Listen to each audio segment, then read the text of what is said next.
Welcome everyone, Christine here with the discussion about my favorite campaigns in Total War Warhammer 3. There's no objective facts in this video, it's just about my own personal enjoyment, and I just wanted to talk about the legendary lords that I would enjoy playing the most currently in the game, based on just my own subjective opinions on the subject.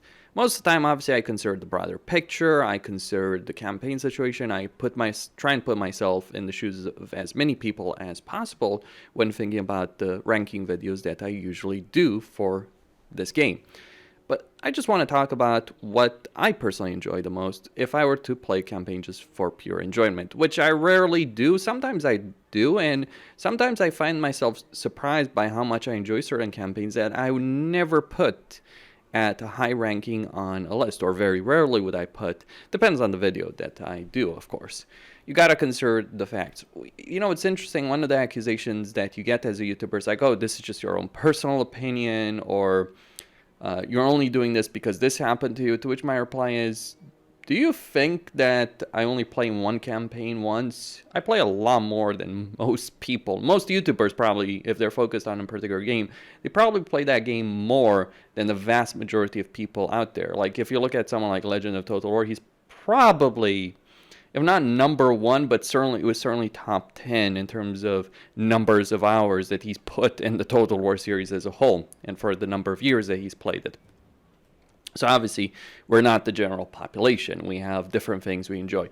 For my part, what I look for in a campaign is the following. Good casualty replenishment, good auto-resolve, or an auto-resolve that's decent enough that that combined with the replenishment, I don't have to fight a bunch of menial battles. There are people who like campaigns like that. I don't. I hate the battles in Total War.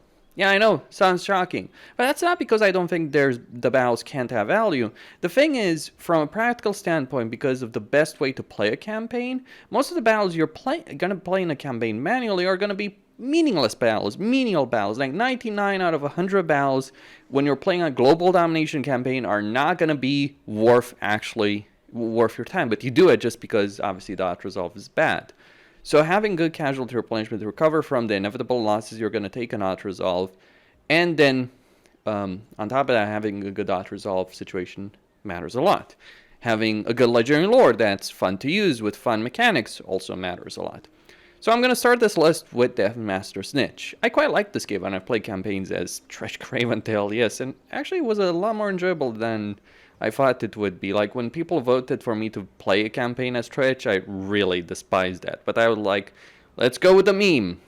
And then honestly, it did get boring after a while, because Snikch is just not special. But that early game situation, that starting position certainly was good. But Snikch is my favorite legendary lord of this game, and I think he is the most powerful one. Ikka Claw's problem is that although he certainly has power, gunpowder units don't work very well, and his starting position is kind of crap, really, in a lot of ways. But Snikch, he's got a great start position. Yes, Singpo is a bit exposed, of course, to Xiao Ming, and he's going to come to you, and if you lose Singpo, then your economy might be under threat. But this province is actually a lot easier to defend than you might think, and because it's in such a central location, you have a lot of expansion opportunities over here, and actually quite a few diplomatic opportunities as well. Though, granted, you're going to have to, if you're going to ally anyone, it is going to be Lokir, of course. So Snikch does have quite a few things going for him in his campaign. He's an incredibly powerful legendary lord. He has the ability to engage in shadowing dealings, and that's fun, right? Engaging in the assassination missions, espionage actions against the other Skaven, and eventually bringing all the Skaven factions under your banner, or some of them under your banner, for the diplomatic benefit you're getting. For that is always nice, and not having to deal with the annoying loyalty mechanic is even better. And buffing the mainline units that you should use in every Skaven campaign, when the Gut Runners and Night Runners, in terms of their range power, by making most of their range damage armor piercing, is also good. The benefit of the Skaven as a race is that they're actually quite versatile. Yes, Night Runners and Gut Runners work well, but then you have pretty good hero options, pretty good monstrous options, pretty good artillery options, and weapon team options. Your economy is strong, though you need to learn how to utilize that. So it's not a race where where you barely pay any attention to like how you build your settlements, where you build those settlements. No, you actually have to put in some thought, effort, and energy into figuring out how to build your empire. So I very much am the kind of player who likes a race that's good in terms of campaign mechanics, and the Skaven do actually have a decent amount to offer with respect to that. So for me personally, like, Snikch is a campaign I like. The one downside with the Skaven is that their auto-resolve is crap, but thankfully they have enough good replenishment that they usually can make up for that. Tends to be pretty bad when you're besieging walled settlements, provincial capitals, basically. That's when things start breaking down, so you might be facing and dealing with that. But there is a way, by the way. Here's how I cheat. When I play a campaign just for my own enjoyment, and I don't care about the YouTube thing, here's what I do. I go in the settings, and I set the battle difficulty from very hard to easy. Simple as that, because I know I'm going to win the battle. Now, I try not to do this too much, like if there's a battle like I know I shouldn't win, or I wouldn't win easily, yeah, I try and keep it there. But if I know it's a battle that I'd win, and I'm just going to waste 10 minutes of my life going for a fucking shitty, tedious siege battle, I'm just going to skip that, and just play it on easy. You can have a lot of fun in campaign playing on legendary and just setting battle difficulty to easy. Though don't overdo it, because setting the battle difficulty to easy reduces the AI aggressiveness to a lot. They're not going to take provincial capitals, they're not going to take settlements as much, they're not going to expand, so you're just going to walk all over them if you do so. Do it occasionally when you just want to avoid that really, really annoying freaking siege battle, or don't do it at all, dependent on the race you're playing. And number 4, for me personally, is Grimgor Ironhide. I like the greenskins, I like their hero options, I do like some of their early unit roster options, though I do think their end-game roster, well, rogue idols are always fun, right? But those are pretty damn expensive. But I think the greenskins do shine when it comes to aggression, and do shine in terms of how much amount of money they can make in a campaign very quickly just by sacking settlements, and then rebuilding those settlements after sacking them. Because, yeah, obviously sacking settlements will reduce their level, and then occupying it reduces even further.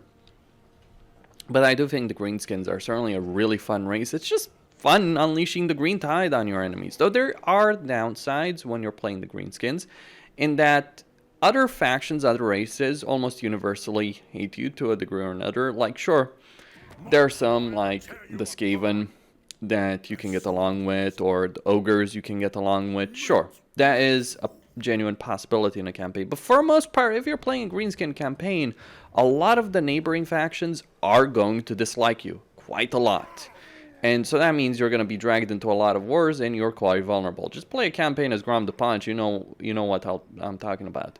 And why do I like Grimgor? I know, I've liked Grimgor even before, long before I started playing Warhammer video games. There were certain custom maps in Warcraft 3 focused on Warhammer, and I always found Grimgor to be a really fun character in the lore from what I was reading on the Warhammer lore. It's just kind of great. It's just kind of great to have this character that embodies the brutality of his entire race, because that's what Grimgor is. He's all about the brutality of the greenskins. He's about just he's just about ready to murder everyone. I kind of put him in the same line as Garrosh Hellscream, though, to be quite blunt about it, I think Grimgor is a lot cooler than Garrosh. But yeah, as someone who's played a lot of Warcraft, and you know, I look back at it years down the line, I didn't necessarily like Garrosh when Blizzard introduced him, but I certainly do appreciate them right now, considering everything that's gone on lore-wise since then. But yeah, Grimgor is also one of the few characters that wasn't completely ruined by the bullshit events that happened in the end times. In fact, he just curb stomped everyone that stood in his way. They tried to stop him, they could not. And what I really like about this campaign is, especially now with the Forge of the Castdorf, so even before when Warhammer 3 came out, it just feels so appropriate. You are going to smash everything and everyone that stands in your path, from the Castdwarves of Hashut and Zarnagrund all the way to Grand Cafe, and no one will be able to stop you. You are playing an in-game crisis, and that is fantastic as I see it.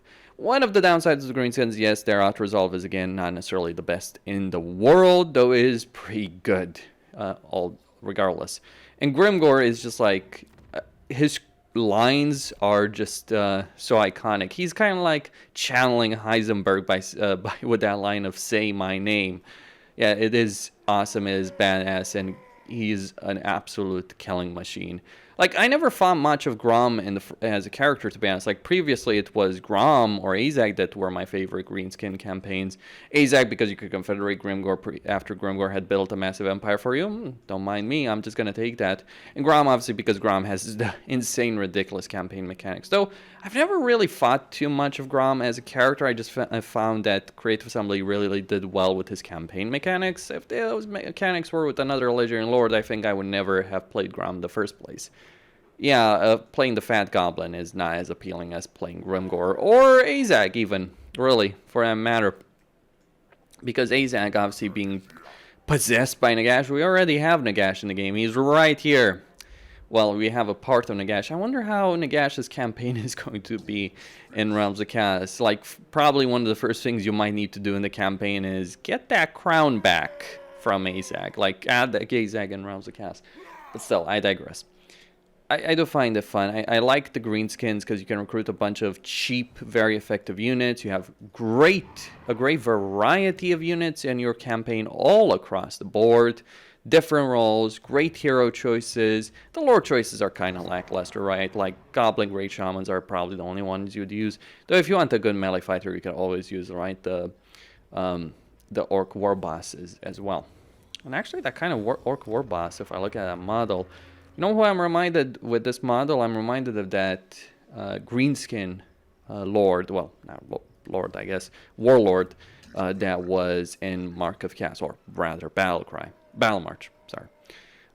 But Grimgor is the true greenskin experience as far as I see it, and I freaking love his campaign, right? It's just an absurd campaign, but it's not Warriors of Chaos. Like, Warriors of Chaos, yes, they have a lot of power.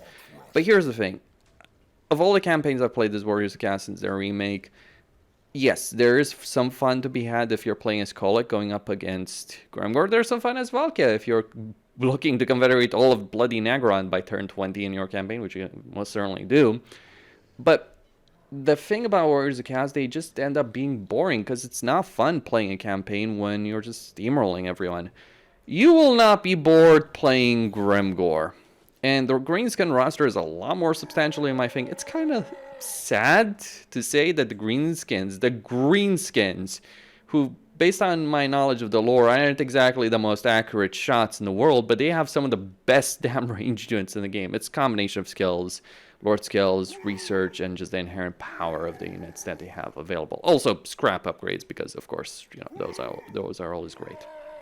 At number 3, there is Morathi. Now, I know a lot of people dislike the Dark Elves, but honestly, I enjoyed them a great deal as a race because they have a lot of early game potential. They can get a lot of armies very quickly. They can get a lot of heroes very quickly. They have great unit diversity available pretty quickly in their campaign, and they have really good units.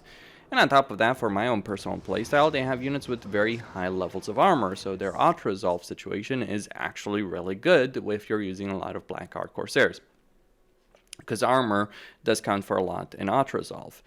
And you can get Black Ark Corsairs from very early on in the campaign as any Legendary Lord of the Dark Elves, as long as you aren't playing Hellebron, basically, because she doesn't have easy access to a port, but even she can get one pretty quickly.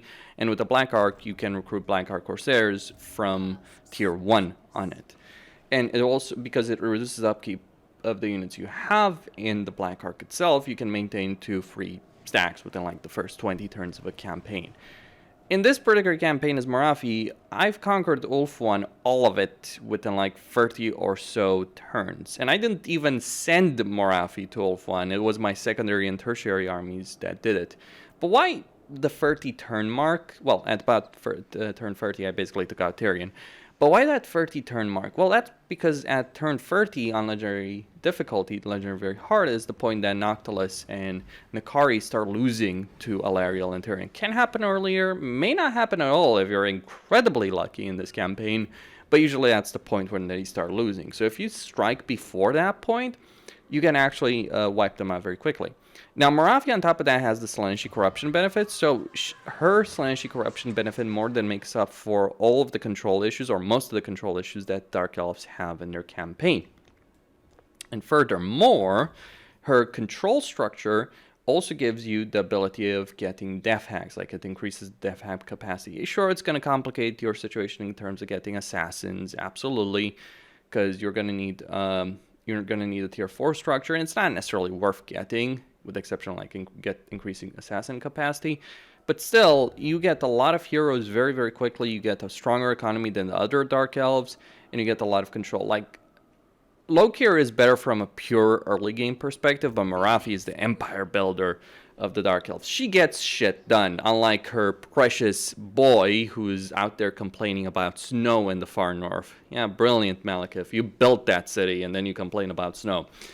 Another thing about Morathi is, like, beyond the fact that she's a really strong combatant and caster at the same time, like, strong melee combatant, very agile on the battlefield, very flexible, if you will. She has reach and flexibility. Interesting discussion there. But beyond just her battlefield prowess, she's got a lot of benefits in her campaign that also help her out in terms of expanding very quickly, because she gets the absolute devotion, which is an enormous upkeep benefit for her entire army. I don't think many armies have this kind of benefit. Yes, some armies, some legendary lords may get a 50% upkeep, but it's only for certain units. Whereas for Morathi, it's minus 30% for all the units in her army. So she's really strong, and on top of that, she starts in one of the easiest starting positions in the entire game. Not necessarily the best, to be very clear on this, but she starts in one of the easiest, because she's only at war with the minor Dark Elven faction that just basically has one army that you'll defeat on the first turn. And then her eastern flank is secured by Dark Elves here. Her southern flank is secured by Mazdamundi, with whom she has a non-aggression pact from the beginning of the campaign. And look, you can just get the trade agreement with Mazdamundi from turn 1. And the Sinnelleos faction I just declared war there, they're not going to attack Morathi in her home turf. And it would actually be pretty good. Free experience, basically. What I like about Morathi is, like, her army is really good at auto-resolve. She can get a lot of armies very quickly. And the way you do it is you capture this entire province, then move west, take Iron Spike, take all of this province from this cave. Like, she's surrounded by minor factions, and the only faction that could be substantial is Mazdamundi, who can be her best friend. Yeah, it's a bit weird, Mazdamundi and Morathi allying. It shows how pathetic Mazdamundi is. Like, Mazdamundi is like the guy who built an entire mountain range just to screw over the Dark Elves, and now it's like, oh, we're best friends with Dark Elves. Yeah, that shouldn't apply. But your eastern flank is completely secure until you decide to wipe out this Dark Elven faction in the Bleak Hold. And your western flank is your conquest territory. You take it over, you don't hold it, you sell it to Mazdamundi, and through that you build a military alliance, like all of this territory. Then you come over here, you wipe out the Sister of Twilight, keep moving north with Morathi. With your secondary army and your Black Ark army, you go for Ulfuan. And it is a huge amount of territory that you can get very, very quickly, and a lot of money you can gain very quickly. And you're also building military alliances as well. Like, you get an alliance with Katep, you get an alliance with Mazdamundi, you deal with Alith Anar, you take all of his provinces, then all of his territory, then you make an alliance with Malekith and Hellebrand, or you wipe out Hellebrand anyway, deal with Valkia, deal with the situation here.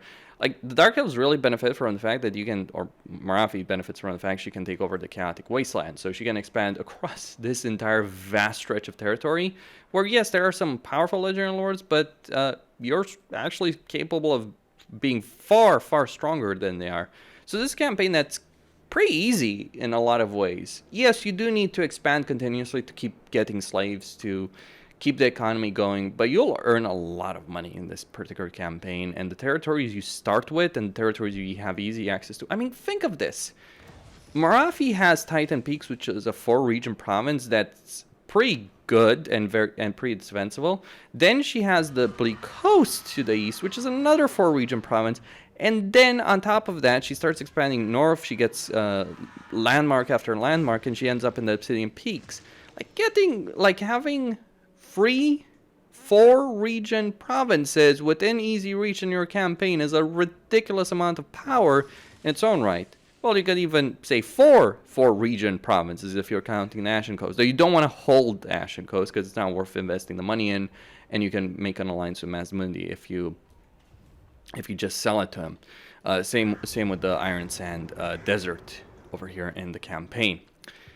So yeah, lots of potential, lots of power, and a pretty easy expansion path. And I think what I like about the Dark Elves is their army is very easy to understand. You have a great deal of versatility, from a practical standpoint with the Dark Elves, because the Black Arcs can recruit every unit type, and you don't have the choice which you have in other campaigns, like, oh, do I build unit recruitment, hero recruitment, or economic buildings? Generally, you want to go heavy on the economy and build as few hero and unit recruitment structures as possible, but that's not the case in the Dark Elves, and that makes me really enjoy playing a Dark Elven campaign, though not all of them are great. In fact, I would dare say, like, if you're playing a Dark Elven campaign, basically you want to go for Morathi or Loki or Felheart at the moment. At number 2, it would be Alith Anar.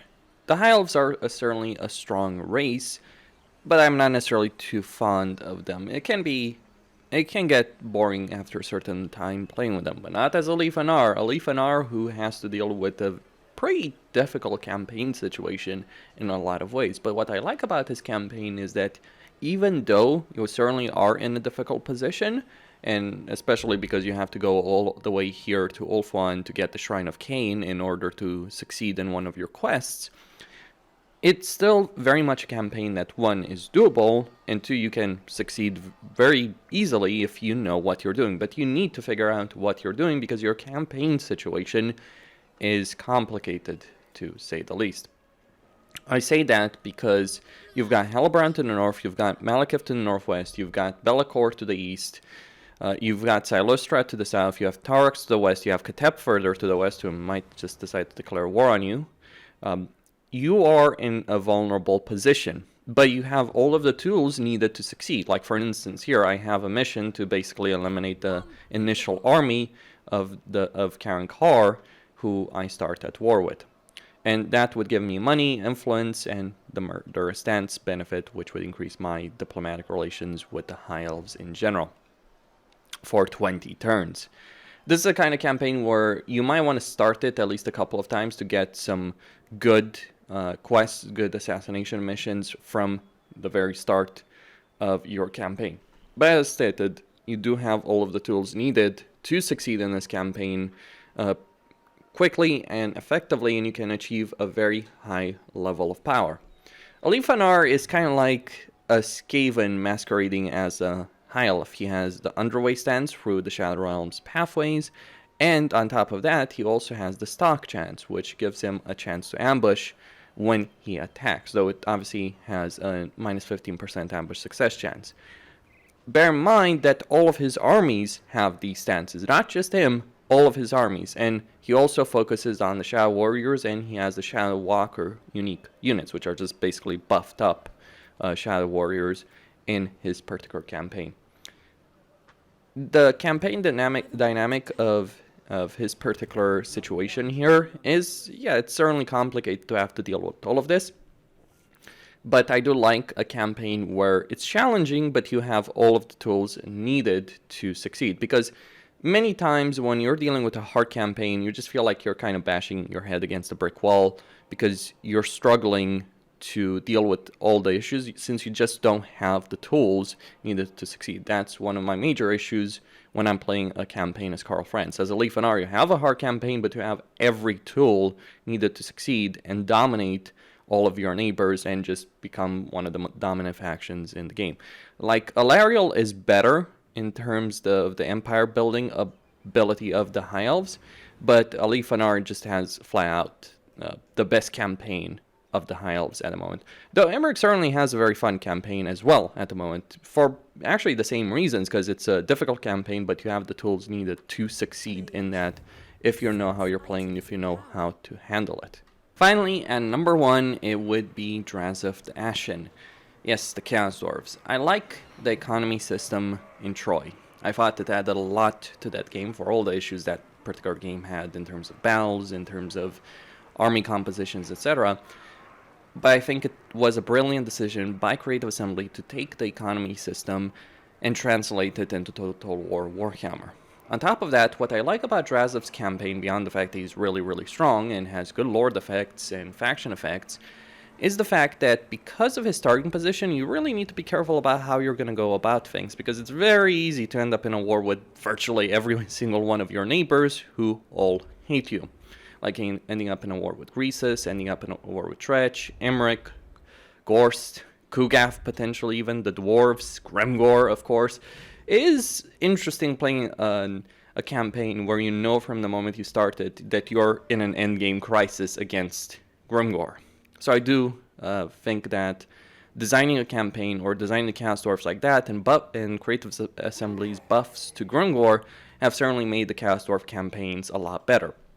One of the concerns I had before the cast dwarves were coming out was that they were just going to be like a champions of cast situation or a warriors of cast situation where, yeah, the rework is good, but the campaigns are all very boring because they're too easy. That is not the case as the cast dwarves, because you need to hold a lot of territory and your economy is vulnerable. Like if you stop producing enough raw materials to keep your economy going, it's all going to come crashing down in very short order. So it is a campaign where you need to be careful, where you need to know what you're doing, where you need to engage in a good amount of diplomacy in order to succeed, or manipulate the diplomatic system in order to stay ahead. Beyond just how you fight the battles, how you take territory, you need to be very, very careful about all of the factions that do surround you. So for what it's worth, I do think Drazhoath really has a good campaign, and of all the cast dwarf campaigns, I've enjoyed his the most. I mean, Astrogoth is cooler in terms of design, because who doesn't like an exosuit, but I do think Astrogoth's campaign isn't as good as Drazhoath's. One of the things that I actually see as a benefit in Drazhoath's campaign, even though it makes it harder, is the fact you can't eliminate Grimgor quickly like you can in Zhatan or Astrogoth's campaign. You actually have to end up fighting him yourself. Or maybe you just get really, really lucky and Kolek and Zhatan deal with that problem for you. Don't count on it from my perspective. It's also nice to start with a nuclear weapon, basically, for the prototype Mega Mortar that gives you the Dreadquake battery with 2 charges from the beginning of your campaign. That is certainly very sweet to start with such an ability. It makes dealing with Drazhoath as any one of his neighbors, be it Emmerich or Trench, Gorst, Greasus, it makes dealing with him something of a challenge, to say the least, because you know in every single one of his armies that you're having to fight manually, he is going to get that ability, and he is going to be using that ability. I also think the design of the Darklands at the moment, it was certainly a great redesign that they did for the Darklands, really making this one of the best, if not the best areas of the campaign map at the moment. I also like the diplomacy, or not the diplomacy, the influence system for the Towers Tower, because it means you care about the well-being of the other legendary lords. You want them to succeed because you will eventually confederate them. You don't want them to fail. You don't want any of them to be wiped out. I mean, yes, you can still get them as legendary lords, but being able to get their empires, that in itself is a major benefit. If there is any particular downside, is that when you confederate the fellow cast dwarf faction, you don't gain any of their labor. So I think that is something of a downside, because it means when you take over their empires, you're just going to have to put in a lot of labors. You're going to have a labor surplus to get the economy of those territories going. But overall, Drazhoath has a good campaign. It's a good design. It's really fun, actually, because like Alith Anar, like other legendary lords on this list, he is strong, but he has all of the tools needed to succeed in his campaign. And that is all. Thank you all for watching. As a final word, as I mentioned in my previous video, at the moment, given, things that are happening around the world, the fact it's the early part of the year where ad revenue is always lower, various things that have happened in my life, be it problems with equipment, problems in the house, health issues as well. It's been a pretty rough time. Well, in more ways than one, really. It's just like, it feels like sometimes you think, oh, I'm doing well, and it's like, nope. You might be doing well, but you also have a mountain of issues just coming up at the same time. So, as I mentioned, I could really use some help from you guys. I'm very appreciative of the people who have donated so far. It is certainly going to be a great help. But yeah, I could really use some help. For anyone that would be willing to donate, specifically via PayPal or Patreon until the end of the month with Patreon, specifically because of the way that works, it would be greatly appreciated. Costin signing out. Don't forget to subscribe, like, enable notifications. Stay tuned for more. And hey, if you guys have any ideas for future videos, please let me know. I am quite willing to listen to feedback on that subject.